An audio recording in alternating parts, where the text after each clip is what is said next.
আসসালামু আলাইকুম। আসার মিনি কিচেনে মাহে রমজানের অনেক অনেক শুভেচ্ছা জানিয়ে শুরু করছি।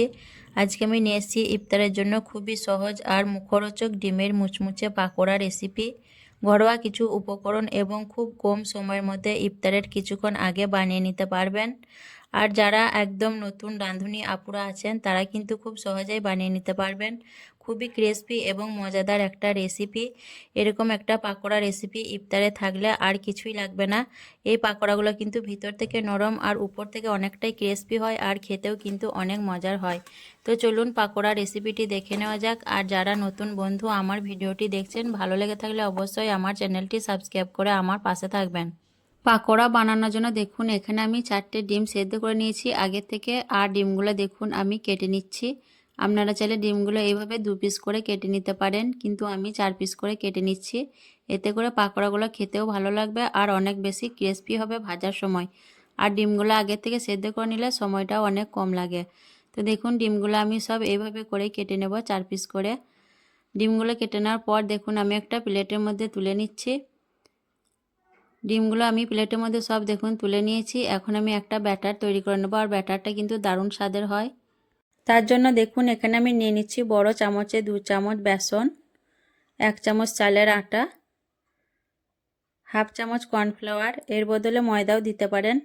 হাফ চামচ দিয়ে দিচ্ছি নুন, 1 চামচ দিয়ে দিচ্ছি লঙ্কার গুঁড়ো, হাফ চামচ ধনে গুঁড়ো, হাফ চামচ জিরে গুঁড়ো, হাফ চামচ গরম মশলা গুঁড়ো, আর দিয়ে দিচ্ছি অল্প খাবার সোডা, আর দিয়ে দিচ্ছি ভর্তি ভর্তি 1 চামচ আদা রসুন বাটা, আর কালারের জন্য দিয়ে দিলাম ফুড কালার।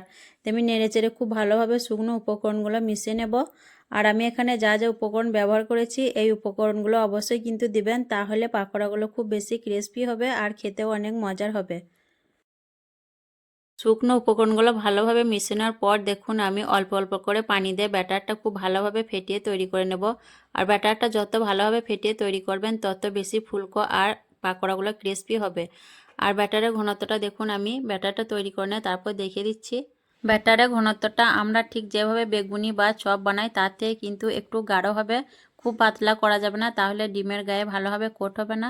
ব্যাটারটা দেখুন আমি খুব ভালোভাবে ফেটিয়ে তৈরি করে নিয়েছি। আর ব্যাটারের ঘনত্বটা দেখুন, দেখে বুঝতে পারছেন আমি একদম মাঝারি ঘনত্বের ব্যাটারটা তৈরি করে নিয়েছি ঠিক এরকম।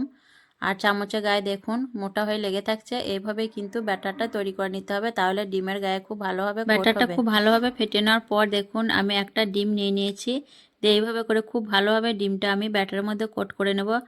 কোট করার পর আমি দেখুন পাকোড়াগুলো একে একে ভেজে নেব। পাকোড়াগুলো ভাজার জন্য আমি এইদিকে একটা ফ্রাই প্যানে বেশ কিছুটা তেল হাই হিটে গরম করে নিয়েছি। এখন ফ্লেমটা কমিয়ে দিয়েছি। আমি একে একে দেখুন ডিমগুলো খুব ভালোভাবে ব্যাটারের মধ্যে কোট করে নিয়ে গরম তেলের মধ্যে দিয়ে দিচ্ছি। আর এক ব্যাচে আমার যতগুলো পাকোড়া ধরবে আমি ততগুলো দিয়ে দেব। আর পাকোড়াগুলো আমি মিডিয়াম টু হাই হিটে উল্টে পাল্টে নাড়াচাড়া করে ক্রিস্পি করে ভেজে নেব। এক ব্যাচে আমার যতগুলো পাকোড়া ধরেছে আমি দিয়ে দিচ্ছি, আর বাকিগুলো আমি পরের ব্যাচে ভেজে নেব। কিছুক্ষণ পর দেখুন আমি একটা চামচের সাহায্যে পাকোড়াগুলো একবার পাল্টে নিচ্ছি। আর এইভাবে করে আমি কিছুক্ষণ পর পর পাকোড়াগুলো উল্টে পাল্টে একদম ক্রিস্পি করে ভেজে নেব। আর পাকোড়ার কালারটা দেখুন কত সুন্দর আসছে। আর পাকোড়াগুলো ভাজার সময় কিন্তু একটু সাবধানে ভেজে নেবেন, নইলে কিন্তু ডিমগুলো ফেটে গরম তেল ছিটিয়ে লেগে যেতে পারে। যারা নতুন আপু তারা কিন্তু জানবেন না, তার জন্য আমি বলে দিলাম একটু সাবধানেই পাকোড়াগুলো ভেজে নেবেন। পাকোড়াগুলো দেখুন আমি উল্টিয়ে পাল্টে একদম ক্রিস্পি করে ভেজে নিয়েছি। আর পাকোড়াগুলো দেখুন দেখতে অনেকটা লোভনীয় হয়েছে।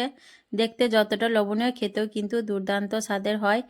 আর এখন আমি পাকোড়াগুলো তেল থেকে ভালোভাবে তেলটা ঝরিয়ে তুলে নেব একে একে করে।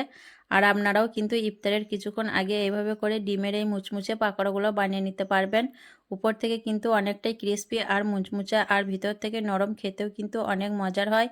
আর পাকোড়াগুলো দেখুন আমি একে একে সব তুলে নিচ্ছি। আর বাকি যে পাকোড়াগুলো আছে সেগুলো আমি পরের ব্যাচে ভেজে নেব। পাকোড়াগুলো দেখুন কতটা ক্রিস্পি হয়েছে আমি আপনাদের দেখিয়ে দিচ্ছি। দেখুন আওয়াজটা শুনে বুঝতে পারছেন কতটা ক্রিস্পি হয়েছে পাকোড়াগুলো। এইভাবে করে আপনারাও ইফতারির জন্য বানিয়ে নিতে পারবেন, খুবই মজার একটি রেসিপি। আর আজকের এই ডিম পাকোড়া রেসিপি কেমন লেগেছে অবশ্যই কমেন্টে জানাবেন। ভালো লাগলে লাইক করবেন, শেয়ার করবেন, আর আমার চ্যানেলটি সাবস্ক্রাইব করে আমার পাশে থাকবেন। আসবো আবার অন্য কোনো রেসিপি নিয়ে। সকলে ভালো থাকবেন, সুস্থ থাকবেন। আল্লাহ হাফেজ।